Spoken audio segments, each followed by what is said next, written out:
Halo, selamat sore Bapak Ibu semuanya. Terima kasih sudah meluangkan waktu untuk bergabung di webinar Pajak pada sore hari ini. Perkenalkan, saya Aldi Bagus Prasetya yang akan menjadi host untuk sesi webinar kita hari ini. Semoga Bapak dan Ibu dalam keadaan baik dan sehat. Pada webinar sore ini, kita akan membahas topik yang sangat relevan, khususnya bagi Bapak dan Ibu sebagai pasangan suami istri. Pada sore hari ini, kita akan membahas tentang bedah SPT suami istri di era Cortex agar pajak tidak boncos. Topik ini cukup menjadi sering pertanyaan karena pengelolaan pajak suami istri memang memiliki beberapa opsi dan strategis yang penting untuk dipahami agar tidak menjadi salah langkah. Kami juga senang melihat antusiasme Bapak dan Ibu sudah hadir di Zoom sore hari ini. Semoga sesi hari ini memberikan insight dan bermanfaat dalam membantu pengelolaan pajak keluarga Bapak dan Ibu. Sebelum kita mulai ke sesi utama, izinkan saya memperkenalkan sedikit tentang Hai Pajak. Hai Pajak merupakan platform layanan pajak digital yang membantu individu maupun pelaku usaha dalam pengelolaan kewajiban perpajakan dengan lebih mudah dan praktis. Saat ini, Hai Pajak juga membantu banyak wajib pajak dalam pelaporan SPT tahunan dengan dua tipe layanan yang kami sediakan. Yang pertama adalah self-service atau mandiri, di mana Bapak Ibu bisa melakukan pelaporan SPT secara online melalui platform Hai Pajak dengan panduan yang tersedia. Dan yang kedua adalah layanan yang dibantu langsung oleh konsultan pajak, di mana tim profesional dari Hai Pajak akan membantu proses pelaporan SPT Bapak dan Ibu sehingga menjadi lebih mudah dan nyaman. Jadi apabila nanti setelah webinar ini Bapak dan Ibu membutuhkan bantuan, Hai Pajak dengan senang hati akan membantu. Sebelum kita memasuki sesi utama, saya juga ingin menyampaikan sedikit informasi terkait jalannya webinar sore hari ini. Untuk sesi kali ini, kami tidak mengadakan sesi tanya jawab secara live, namun apabila selama pemaparan nanti Bapak dan Ibu memiliki pertanyaan, bisa langsung menuliskan di kolom Q&A yang tersedia di Zoom. Tim Hai Baja akan membantu mengumpulkan dan menjawab pertanyaan Bapak dan Ibu. Jadi jangan ragu untuk menuliskan pertanyaan selama webinar berlangsung. Jika nanti masih ada pertanyaan atau kebutuhan konsultasi lebih lanjut, bisa langsung scan QR yang tersedia di layar, nanti akan diarahkan langsung ke WhatsApp kami. Bapak Ibu bisa melakukan konsultasi dengan tim Hai Pajak mulai dari 99 ribu saja. Nah, tanpa berlama-lama, kita akan langsung memasuki sesi utama pada webinar sore hari ini, yaitu pembahasan mengenai SPT suami istri di era Cortex. Pada sesi ini, kita akan dipandu oleh narasumber yang sangat berpengalaman di bidang perpajakan. Beliau adalah Ibu Natalia Kartika, seorang konsultan pajak dan saat ini menjabat sebagai Lead Tax Happiness Officer di Hai Pajak. Melalui pengalaman dalam menangani berbagai kebutuhan perpajakan, khususnya untuk keluarga dan individu, Ibu Natalia akan memberikan insight mengenai pelaporan SPT suami istri agar lebih optimal dan tidak merugikan dalam sisi perpajakan. Baik Ibu Natalia, waktu dan layar kami persilakan untuk memulai sesi pemaparan.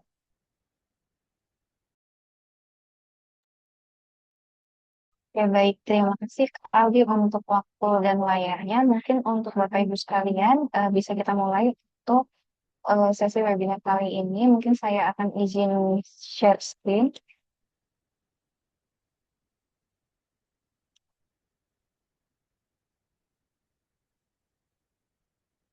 Nah, baik.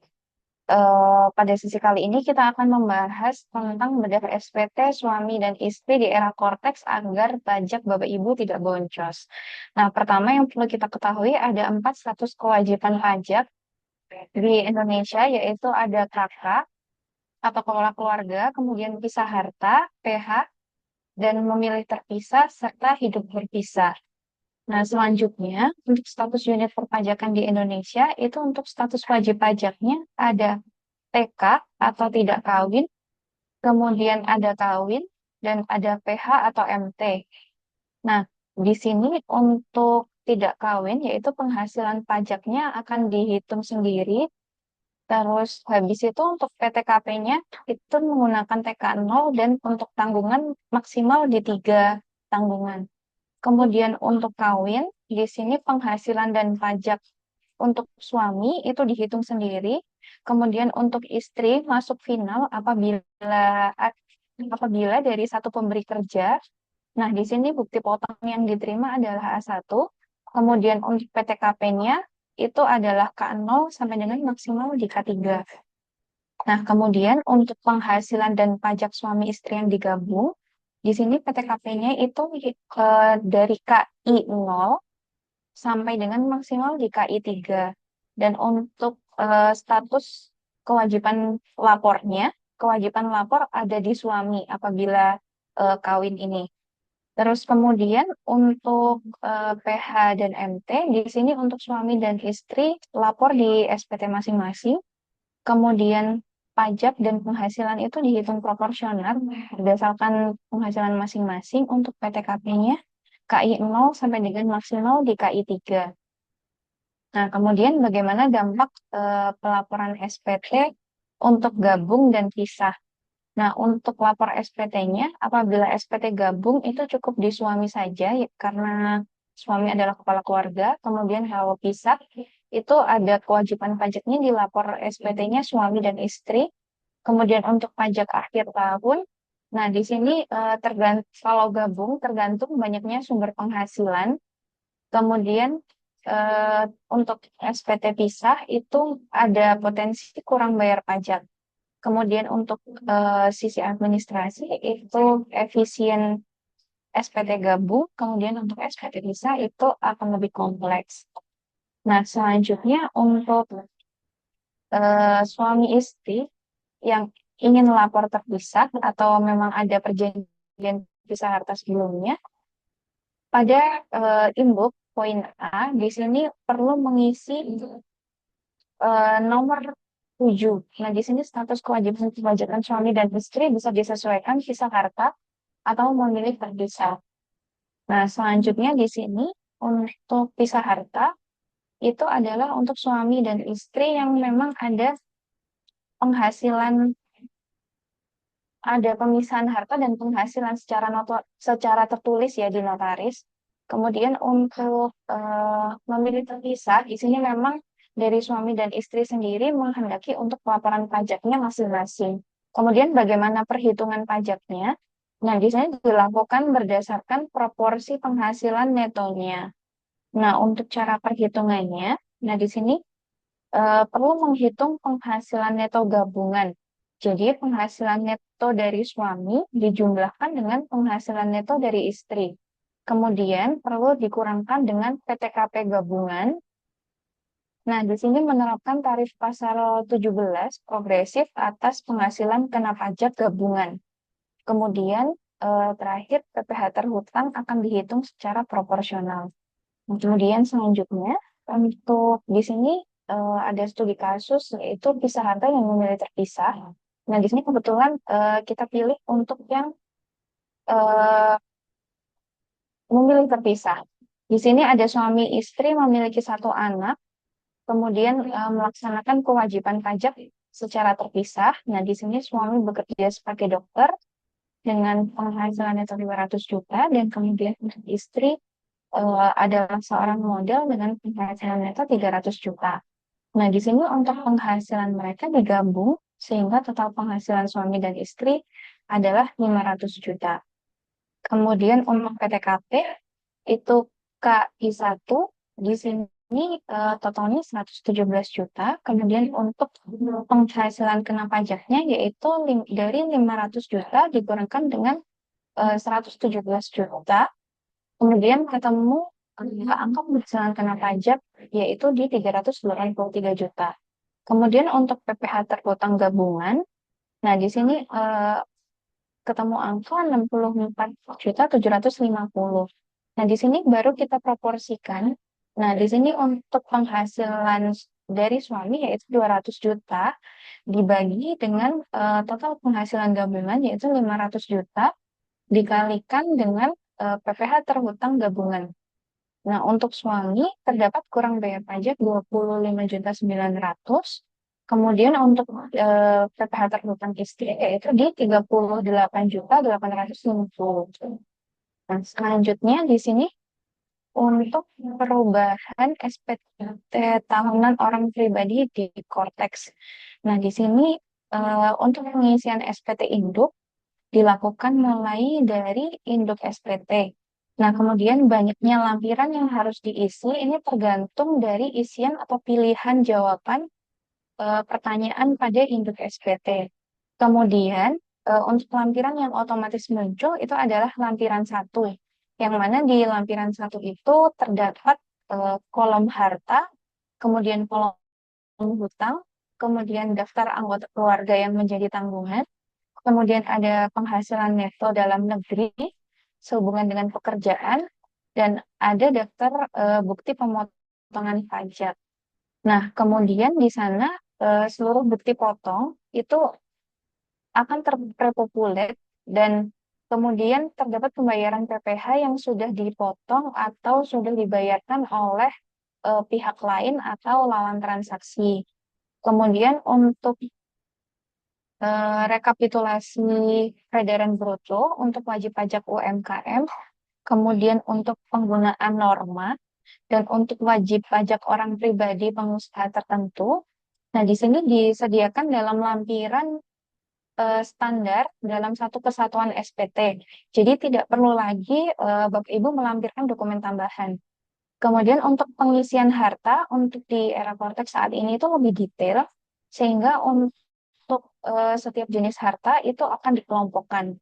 Nah, kemudian ada format standar untuk perhitungan status wajib pajak PH atau MT dalam satu kesatuan SPT. Jadi tidak perlu lagi juga untuk melampirkan dokumen tambahan.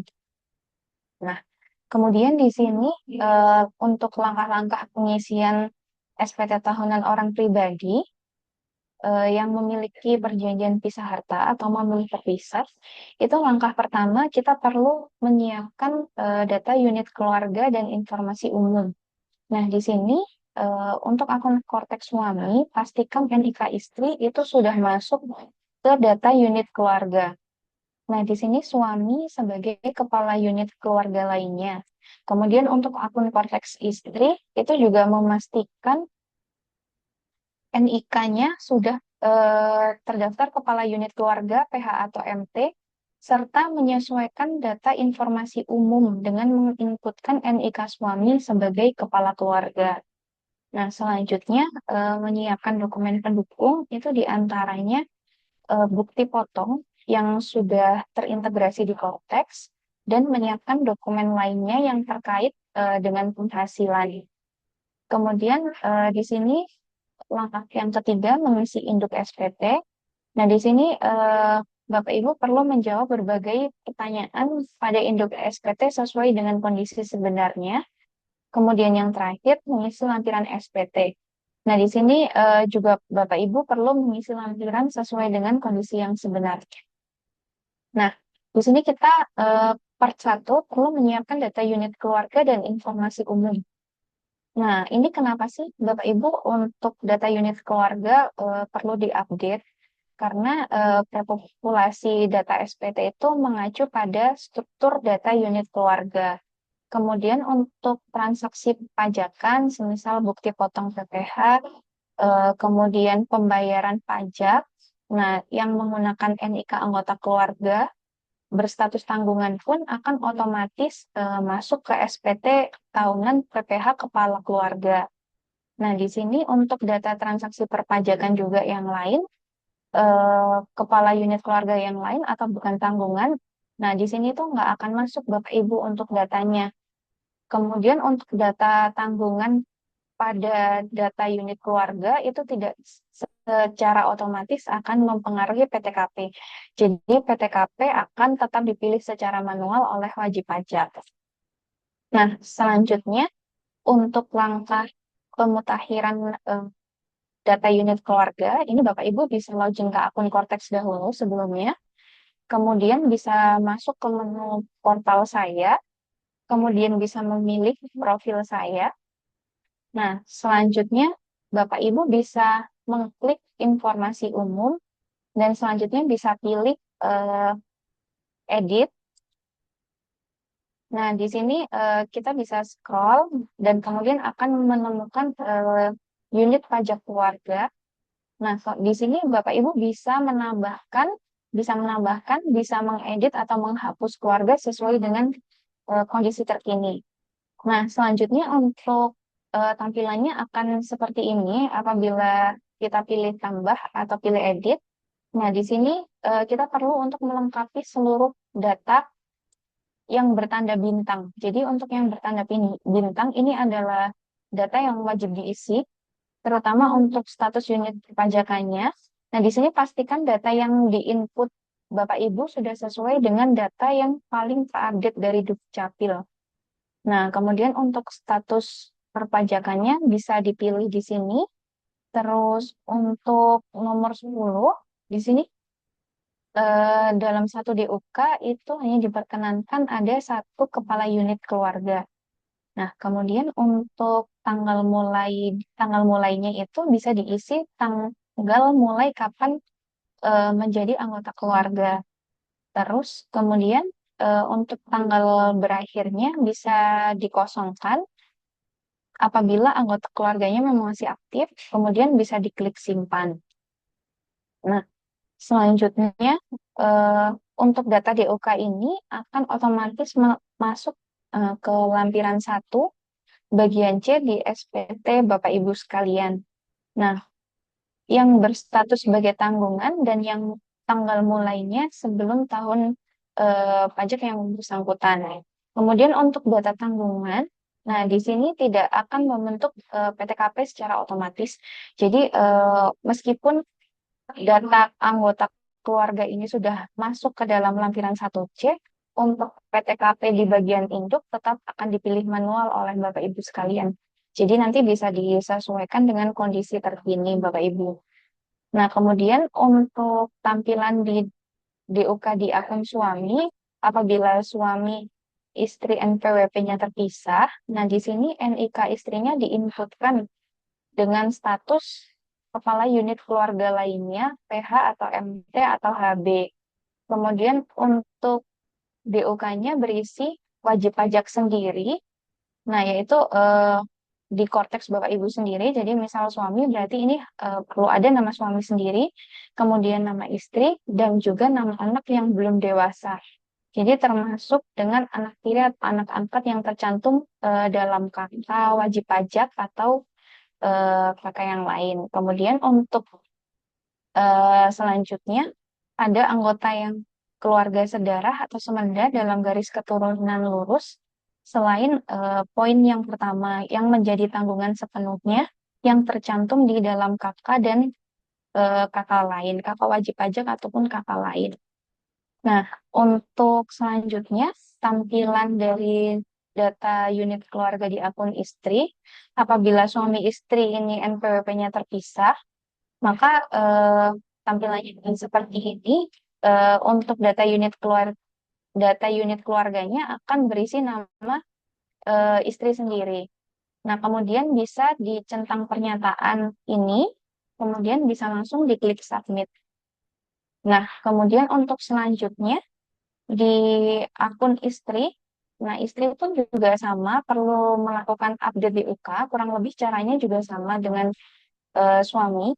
Nah, di sini bisa masuk lagi ke profil saya, kemudian masuk ke informasi umum dan edit.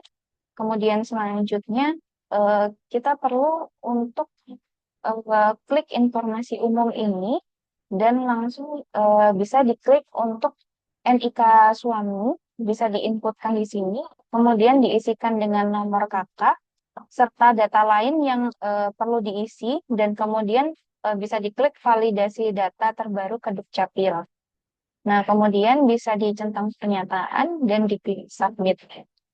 Nah, di sini Bapak Ibu untuk yang masih bingung untuk cara pemutakhiran data di UK, Bapak Ibu bisa melakukan konsultasi pajak di Hai Pajak. Untuk kontaknya Bapak Ibu bisa scan QR di sini. Untuk tarifnya mulai dari 99.000. Nah, mungkin bisa saya lanjut di sini untuk part yang kedua. Bapak Ibu bisa menyiapkan dokumen pendukungnya. Nah, untuk dokumen pendukungnya yang pertama yang kita butuhkan adalah bukti potong. Nah, di sini bukti potong Bapak Ibu bisa mengklik portal saya, kemudian ke dokumen saya. Nah, di sini datanya tidak akan langsung muncul seperti ini, Bapak Ibu. Tapi Bapak Ibu bisa klik refresh terlebih dahulu. Nah, setelah klik refresh, maka tampilannya akan seperti gambar. Nah, di sini Bapak Ibu silakan bisa memilih file yang bukti potong yang harus diunduh. Nah, untuk pengunduhan Bapak Ibu bisa gulir ke sebelah kanan. Kemudian nanti tampilannya akan berubah menjadi seperti ini dan unduh bukti potong yang sudah terintegrasi di Cortex Bapak Ibu. Semisal memang Bapak Ibu sebagai karyawan, maka bukti potong A1 silakan diunduh. Tapi apabila Bapak Ibu adalah pekerja bebas yang menerima bukti potong eh, bukan A1 yaitu BP21 bisa juga diunduh semuanya Bapak Ibu. Nah, kemudian yang ketiga, Bapak Ibu bisa mengisi induk SPT tahunan. Nah, di sini untuk mengisi induk SPT tahunan ada skenario di sini Tuan A dan istri memilih melaksanakan kewajiban SPT-nya MT. Nah, di sini Tuan A itu berstatus K1, bekerja sebagai pegawai tetap. Kemudian istrinya juga eh, statusnya TK0, bekerja juga sebagai pegawai tetap. Nah, untuk penghasilan brutonya di sini untuk Tuan A itu 480 juta dengan PPh 21 yang sudah dipotong yaitu 71.750. Nah, untuk istrinya ada penghasilan bruto sebesar 533.500 dan PPh pasal 21 yang sudah dipotong itu sekitar 87.375.000. Nah, skenario-nya ini berlanjut untuk harta yang dimiliki, yaitu untuk tabungan yang disimpan di bank, itu saldonya ada 500 juta. Kemudian harta bergerak berupa mobil dengan tahun perolehan 2024. Nah, itu harga perolehannya sebesar 900 juta. Dan ada rumah tinggal yang diperoleh pada tahun 2023 dengan nilai perolehan 2 miliar dan ruko yang diperoleh tahun 2025 dengan nilai perolehan 2,5 miliar. Nah, di kondisi akhir tahun pajak 2025, Tuan A kebetulan memiliki hutang bank yang berasal dari pemberi pinjaman di Indonesia. Nah, di sini nilai saldo hutangnya 2 miliar. Kemudian, Tuan A dan istri tidak memiliki penghasilan final maupun penghasilan non-objek pajak. Nah, tidak juga memiliki pembayaran zakat atau sumbangan keagamaan yang sifatnya wajib kepada lembaga keagamaan yang dibuat atau disahkan oleh pemerintah dan tidak memiliki fasilitas pajak. Nah, di sini langkah selanjutnya bisa langsung membuat konsep SPT. Untuk caranya, kita bisa masuk ke menu SPT, kemudian pilih SPT. Nah, pilih yang PPh orang pribadi, kemudian bisa klik lanjut. Nah, di sini untuk jenis periode SPT bisa dipilih SPT tahunan, kemudian periode dan tahun pajaknya dipilih yang Januari sampai dengan Desember 2025, dan bisa diklik lanjut. Kemudian untuk model SPT kita pilih normal. Nah, selanjutnya bisa pilih buat konsep SPT. Nah, di sini nanti setelah buat konsep SPT, tampilannya akan menjadi seperti ini, Bapak Ibu. Bapak Ibu bisa klik bertanda pensil untuk melakukan edit SPT. Nah, kemudian tampilannya akan ada muncul default di sini, yaitu induk SPT dan lampiran pertama. Nah, induk SPT di sini ada tampilan header, kemudian ada poin A sampai dengan poin K. Nah, kemudian untuk L1 di sini akan berisi harta pada akhir tahun pajak, kemudian hutang pada akhir tahun pajak, kemudian ada daftar anggota keluarga, kemudian ada penghasilan neto dalam negeri dari pekerjaan. Nah, selanjutnya untuk bagian header, tampilannya akan seperti ini. Di sini akan berisi tahun pajak, yaitu tahun pajak saat ini tuh harusnya 2025. Kemudian untuk statusnya normal, untuk metodenya ini kita pilih pencatatan. Kemudian untuk sumber penghasilannya ini bisa dipilih untuk lebih dari satu Bapak Ibu, jadi disesuaikan dengan kondisi saat ini. Nah, kemudian untuk selanjutnya pada induk SPT, nah di sini ada identitas wajib pajak di poin A. Nah, di sini ada NIK, ada nama, kemudian jenis ID-nya. Di sini adalah KTP, kemudian ada nomor telepon, kemudian ada email dan status kewajiban perpajakan. Nah, di sini dipilih MT sesuai dengan skenario. Kemudian nanti di sini akan muncul otomatis untuk NIK istri. Nah, kemudian selanjutnya di bagian B untuk bagian induk. Nah, di sini ada intisar penghasilan neto. Nah, karena pada skenario adalah seorang pegawai tetap, nah di sini bisa dipilih menerima penghasilan dalam negeri dari pekerjaan, pilih ya. Dan karena tidak ada penghasilan lainnya, maka di sini semua kita pilih tidak. Nah, kemudian selanjutnya untuk induk bagian C, perhitungan pajak terhutang. Nah, di poin 17 ini akan terisi otomatis oleh sistem. Kemudian untuk nomor 18, karena tidak ada pengurang penghasilan neto, maka kita pilih tidak. Kemudian untuk nomor 19, nah, untuk di sini akan terisi otomatis oleh sistem. Kemudian untuk nomor 20, penghasilan tidak kena pajak. Nah, di sini PTKP akan mati tidak dapat diedit karena wajib pajak melakukan status perpajakan PH atau MT di kolom identitas nomor 7. Nah, selanjutnya untuk nomor 21 untuk penghasilan kena pajaknya akan terisi 0 karena memang WP melakukan PHMT sehingga kolom tersebut tidak akan terisi. Kemudian untuk PPh terhutang di sini akan terisi otomatis ketika lampiran 4 bagian B itu sudah terisi. Nah, kemudian nomor 23 apakah terdapat PPh pengurang PPh terhutang? Nah, di sini kita pilih tidak. Kemudian untuk nomor 24 eh, PPh terhutang setelah pengurangan PPh itu akan terisi otomatis. Nah, kemudian selanjutnya untuk induk bagian D itu adalah kredit pajak. Nah, di sini untuk poin nomor 25 itu kita pilih ya karena pada skenario Tuan A memiliki bukti potong A1. Kemudian untuk nomor 26, nah di sini akan terisi otomatis. Kemudian untuk nomor 27, nah di sini tidak diisi karena untuk Tuan A tidak memiliki SPP PPh pasal 25. Kemudian untuk nomor 28, apakah menerima pengembalian PPh luar negeri? Nah, di sini kita pilih tidak karena memang pada skenario tidak ada. Tapi kalau Bapak Ibu ternyata ada, maka bisa pilih ya. Nah, kemudian untuk selanjutnya di bagian induk yang huruf E di sini ada PPh kurang atau lebih bayar. Nah, di sini PPh kurang atau lebih bayar seluruhnya akan terisi otomatis oleh sistem, Bapak Ibu. Nah, kemudian untuk selanjutnya di poin H, untuk angsuran PPh pasal 25, karena memang Tuan A tidak ada angsuran PPh 25, maka di sini semua bisa kita pilih tidak, Bapak Ibu.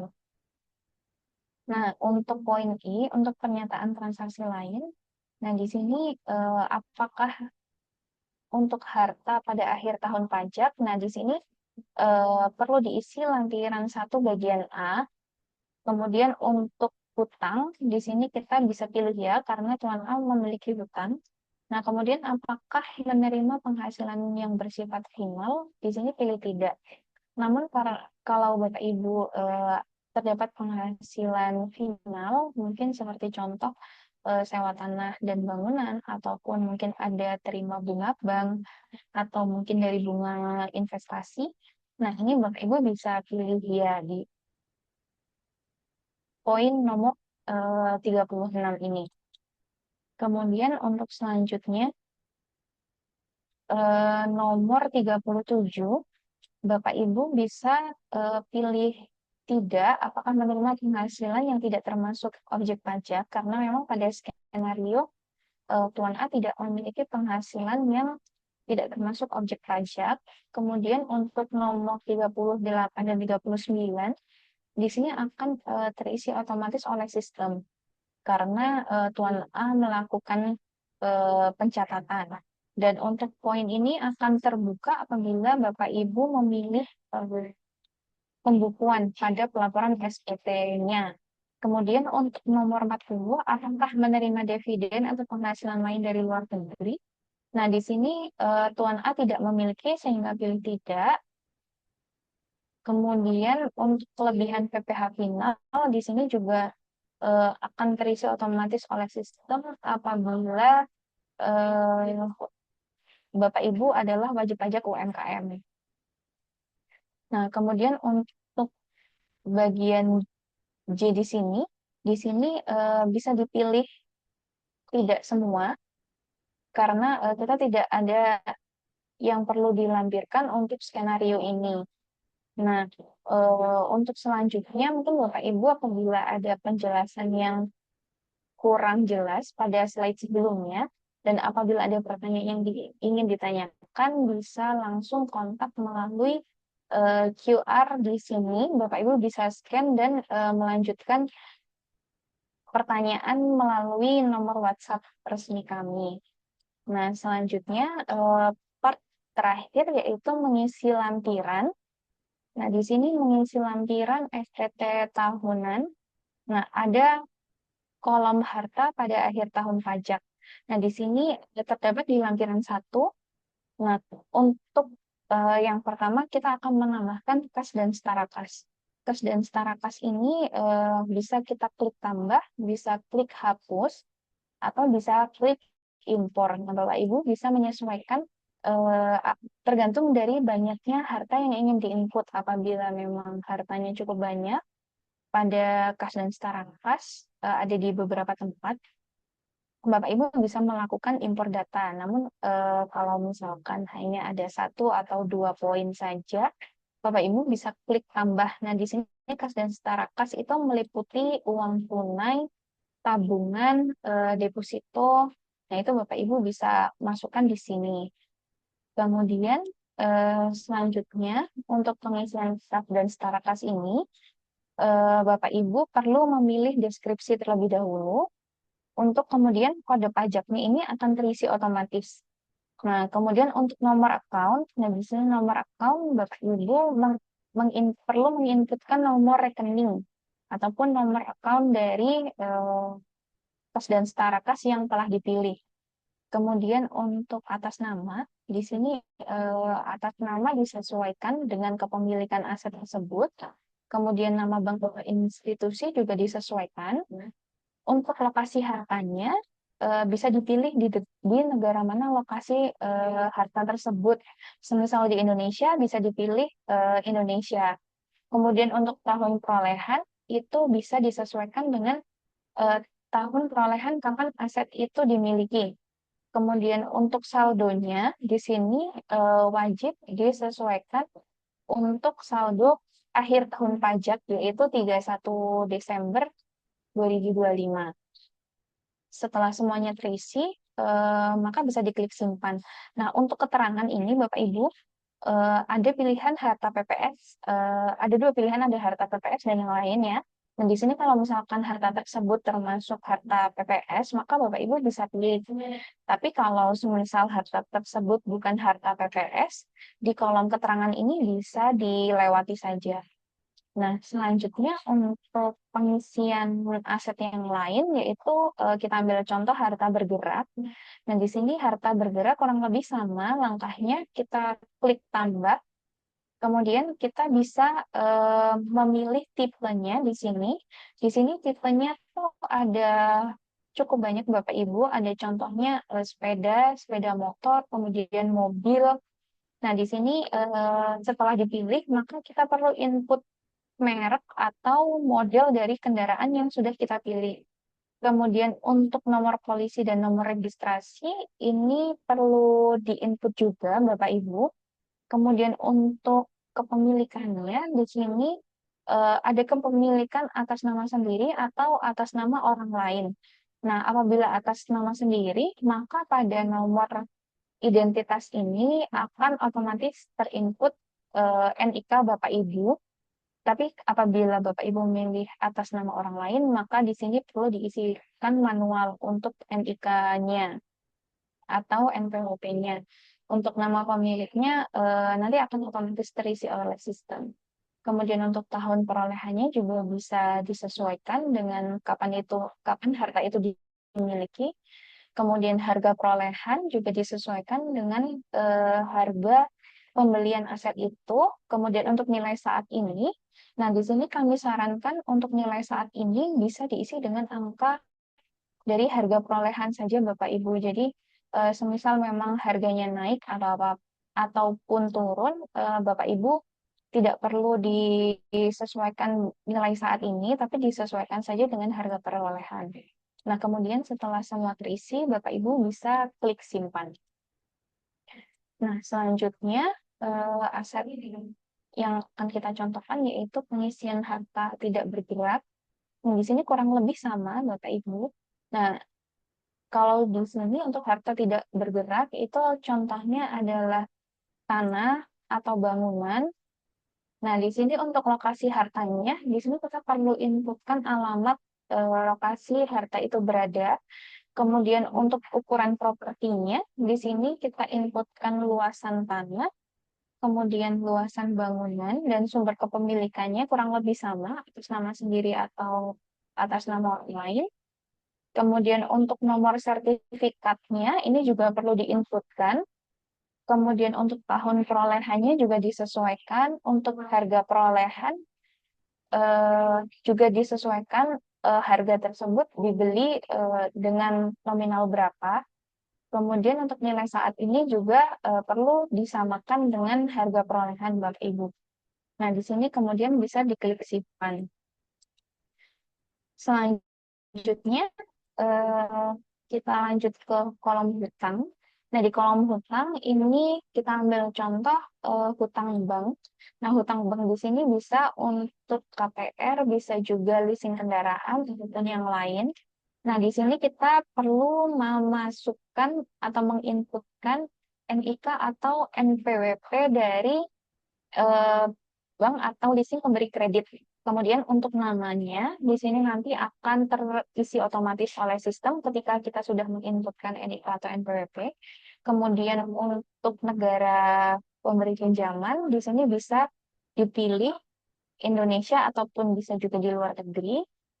Kemudian untuk tahun peminjaman, di sini bisa disesuaikan kapan em, hutang itu diambil. Kemudian untuk saldonya, ini diisi saldo hutang per 31 Desember 2025. Apabila sudah diisikan lengkap, Bapak Ibu bisa diklik simpan. Nah, kemudian untuk daftar anggota keluarga yang menjadi tanggungan, nah ini nanti akan otomatis muncul ketika kita sudah update BUK Bapak Ibu. Kalau belum, maka di sini tidak ada data yang ditampilkan. Kemudian selanjutnya pada lampiran 1 bagian D, nah di sini Bapak Ibu akan bertemu penghasilan neto dalam negeri dari pekerjaan. Nah, di sini penghasilan neto dalam negeri dari pekerjaan yang wajib diisi di sini adalah dari bukti potong A1. Bukti potong A1 ini biasanya A1 atau A2 ini biasanya diterima oleh karyawan ataupun ASN. Nah, di sini perlu diinputkan di lampiran 1 bagian D. Nah, kemudian eh, karena pisah harta atau memilih terpisah, maka yang diinput di sini adalah penghasilan dari hanya dari yang melapor. Jadi semisal suami, maka di sini hanya diisi penghasilan yang diterima suami. Nah, kemudian selanjutnya di sini kita lanjut ke lampiran 1 bagian E. Nah, di sini ada daftar bukti pemotongan PPh. Nah, di sini untuk daftar bukti pemotongan PPh itu pun juga perlu dicek Bapak Ibu apakah sudah sesuai nilainya dengan bukti potong. Nah, untuk di sini apabila memang dari satu pemberi kerja, maka akan muncul satu saja karena memang yang diterima hanya satu bukti potong Bapak Ibu. Kalau misalkan lebih, Bapak Ibu perlu mengecek di dokumen saya apakah ada bukti potong lain yang diterima. Nah, selanjutnya eh, kita lanjut di lampiran 4 bagian B. Nah, di sini karena suami istri ini menjalankan perpajakan terpisah, maka lampiran 4 ini akan muncul Bapak Ibu. Nah, di lampiran 4 ini suami dan istri wajib mengisi di SPT-nya masing-masing. Namun dipastikan antara suami dan istri ini untuk data yang diinput di SPT masing-masing itu harus sesuai. Jadi antara suami dan istri ini harus saling bertukar bukti potong Bapak Ibu karena data yang diinput tidak boleh berbeda antara suami dan istri. Nah, di sini untuk wajib pajak, nah di sini penghasilannya kalau suami yang lapor, tampilan suami akan berada di sebelah kiri, kemudian istri akan ada di tampilan sebelah kanan. Nah, selanjutnya bisa menginput penghasilan bruto dari istri. Nah, kemudian untuk penghasilan neto ini diisikan sesuai dengan bukti potong yang diterima. Dan ini untuk istri perlu diinput manual, kalau yang dari suami ini akan muncul otomatis karena suami sudah mengisi di lampiran 1 tadi, Bapak Ibu. Kemudian selanjutnya untuk penghasilan tidak kena pajak gabungan karena statusnya KI 1, suami dan istri sama-sama bekerja, maka akan ini kita pilih KI 1 Bapak Ibu. Nah, nanti di sini akan muncul proporsi PPh terhutang gabungan. Nah, total PPh kurang bayarnya di sini 209.350. Nah, yang ditanggung oleh suami ini akan muncul di PPh terhutang yang ditanggung oleh wajib pajak itu 99 juta. Kemudian yang ditanggung oleh istri itu adalah 110 juta. Nah, selanjutnya eh, ini contoh apabila suami dan istri sama-sama bekerja di satu pemberi kerja. Nah, kalau di satu pemberi kerja, sebenarnya untuk istri bisa langsung masuk di penghasilan final apabila pelaporannya gabung di SPT suami. Namun karena pada kasus ini suami dan istri menghendaki kewajiban pajak terpisah, maka untuk penginputannya tetap perlu diinputkan di lampiran 4 bagian B dengan tampilan yang seperti ini. Dan untuk penghasilan final istri yang bisa digabung di SPT suami, nah itu hanya bukti potong yang diterima sebagai karyawan Bapak Ibu. Jadi istri hanya menerima satu bukti potong yaitu A1 atau A2. Nah, di sana kami sarankan untuk digabung saja karena kalau misal dilapor terpisah, maka akan muncul kurang bayar yang cukup tinggi di sini daripada apa namanya digabung karena kalau digabung dari satu pemberi kerja dan itu yang diterima A1 atau A2 maka penghasilan istri bisa langsung masuk final dan tidak muncul kurang bayar pajak. Nah, seperti itu. Mungkin selanjutnya di sini eh, untuk PPh terhutang penghasilan tidak kena pajak gabungannya juga masih tetap dipilih KI 1 karena untuk kewajiban pajaknya di sini digabung, penghasilannya digabung, dan untuk PTKP-nya juga gabungan Bapak Ibu. Nah, selanjutnya eh, aplikasi juga akan langsung melakukan perhitungan otomatis sesuai proporsi PPh terhutang wajib pajak yang ditanggung oleh suami dan oleh istri berdasarkan perbandingan dari penghasilan bersihnya. Nah, kemudian di sini untuk nilai PPh yang ditanggung oleh suami itu akan terinput otomatis di bagian induk SPT nomor C7 Bapak Ibu untuk PPh terhutangnya. Nah, begitupun juga nantinya di SPT istri, maka untuk PPh terhutang sebesar 110 juta, ini juga sama, akan terprofil otomatis di bagian induk poin C7. Nah, selanjutnya di perhitungan pajak terhutang, nah di sini kita tidak bisa memilih PTKP karena PTKP sebelumnya sudah kita lakukan perhitungan di lampiran 4 sehingga di sini tampilannya akan seperti ini.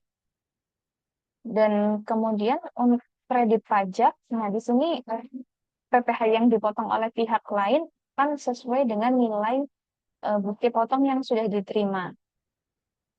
Nah, kemudian untuk PPh kurang bayar, nah di sini PPh kurang bayar adalah nilai dari PPh terhutang dalam 1 tahun tadi dikurangi dengan kredit pajak dari bukti potong.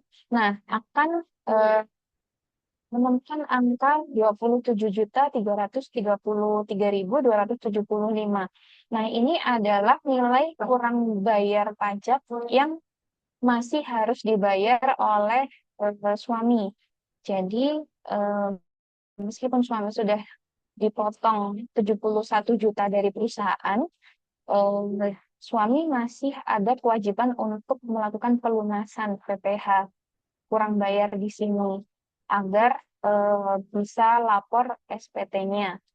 Nah, selanjutnya untuk angsuran di sini kita pilih 3 karena memang pada skenario tidak melakukan PPh angsuran.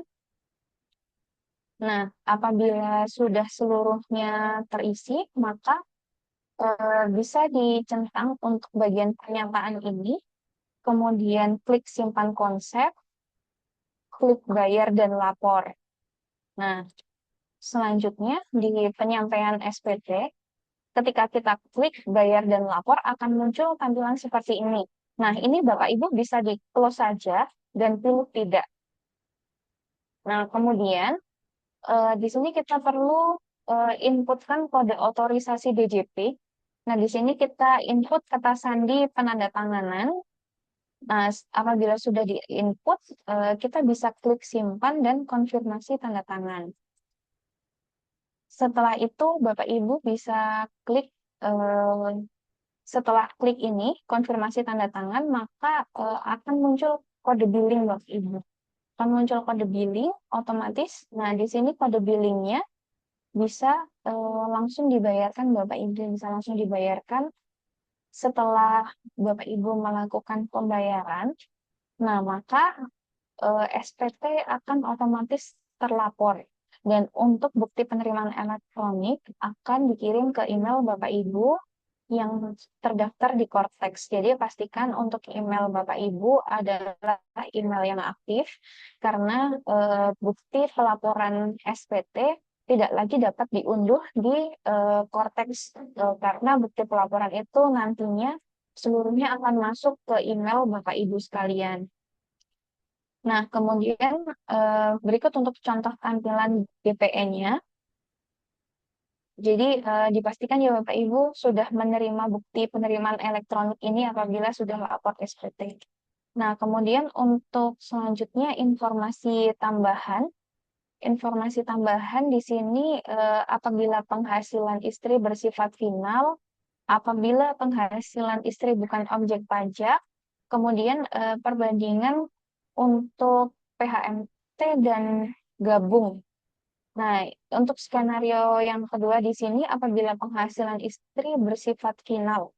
Nah, kalau penghasilan istri bersifat final, ini contohnya istri adalah pelaku UMKM, Bapak Ibu contoh.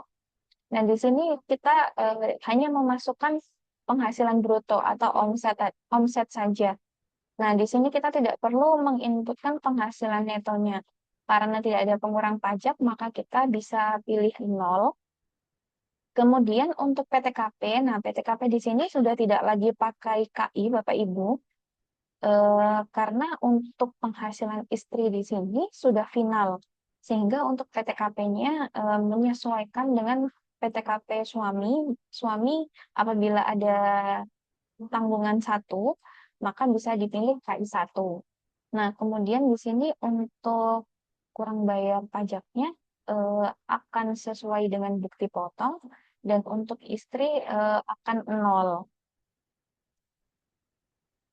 Nah, kemudian selanjutnya apabila penghasilan istri bukan objek pajak, nah di sini pun juga kurang lebih sama dengan penghasilan final, maka di sini eh, untuk penghasilan brutonya diinput sesuai dengan penghasilan yang diterima, untuk PTKP-nya pun juga disesuaikan, dan untuk PPh terhutangnya pun juga kurang lebih akan sama, Bapak Ibu.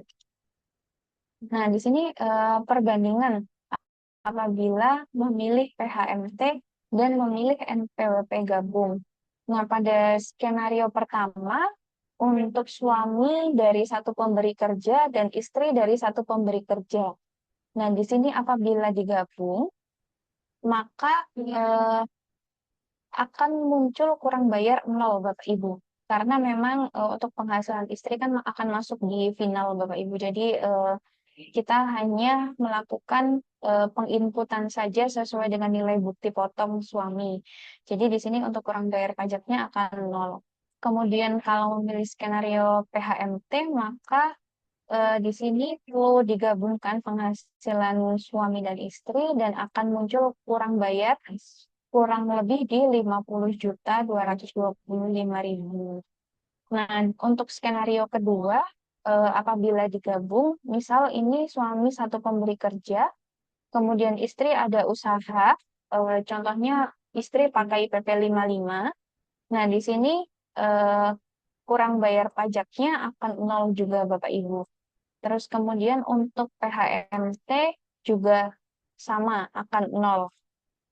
Nah, di sini kemudian untuk skenario yang ketiga, untuk gabung dengan skenario suami satu pemberi kerja dan istri ada penghasilan non objek pajak, itu PPh kurang bayarnya akan nol, begitupun juga dengan ketika lapor terpisah.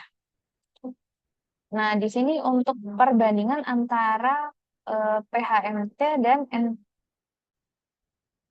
NPWP gabung. Nah, di sini bila suami istri itu NPWP-nya gabung dan sumber penghasilan istri hanya dari satu pemberi kerja, maka penghasilan istri dianggap sebagai penghasilan final. Nah, di sini penghasilan istri yang dianggap final itu data dari penghasilan istri bisa masuk ke bagian L1D suami. Yang masuk ke L1D suami ini bisa dihapus, Bapak Ibu, dan dipindahkan ke bagian L2A, yaitu penghasilan yang bersifat final. Nah, di sini untuk data bukti potong istri di bagian lampiran 1E suami, nah itu bisa dihapus juga dan dipindahkan ke lampiran 2A penghasilan yang bersifat final. Nah, kemudian di sini untuk PHMT pajaknya akan dihitung proporsional. Kemudian untuk total PPh terhutang yang menggunakan skenario satu, istri bekerja di satu pemberi kerja, nah itu akan cenderung lebih besar dibandingkan jika NPWP-nya digabung. Nah, mungkin dari kami sekian, Bapak Ibu, untuk webinar pada hari ini.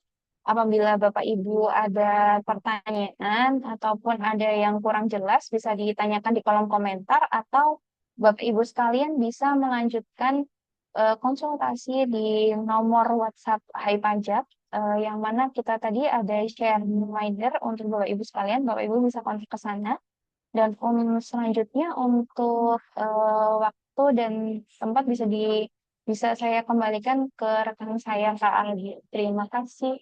Bapak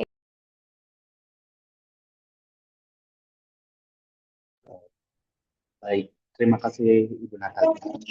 Oh, baik, Bapak dan Ibu sekalian, kita telah sampai di penghujung webinar kita sore hari ini.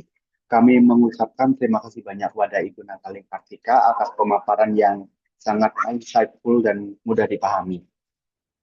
Semoga materi hari ini dapat membantu Bapak dan Ibu dalam memahami bagaimana mengelola SPT suami istri dengan lebih tepat di era Cortex. Apabila setelah mengikuti webinar ini, Bapak dan Ibu masih merasa kebingungan atau ingin memastikan pelaporan pajak yang dilakukan dengan benar, Hai Pajak siap membantu. Hai Pajak menyediakan dua layanan. Yang pertama, self-service atau mandiri untuk Bapak dan Ibu yang ingin lapor sendiri dengan panduan yang jelas. Dan yang kedua, yang langsung dibantu oleh konsultan pajak supaya prosesnya lebih praktis dan minim resiko kesalahan. Jadi apabila masih ada pertanyaan atau kebutuhan bantuan, jangan ragu-ragu untuk langsung menghubungi tim Hai Pajak ya Bapak Ibu. Terima kasih sekali lagi kepada seluruh Bapak dan Ibu yang telah meluangkan waktu untuk hadir pada webinar pada sore hari ini.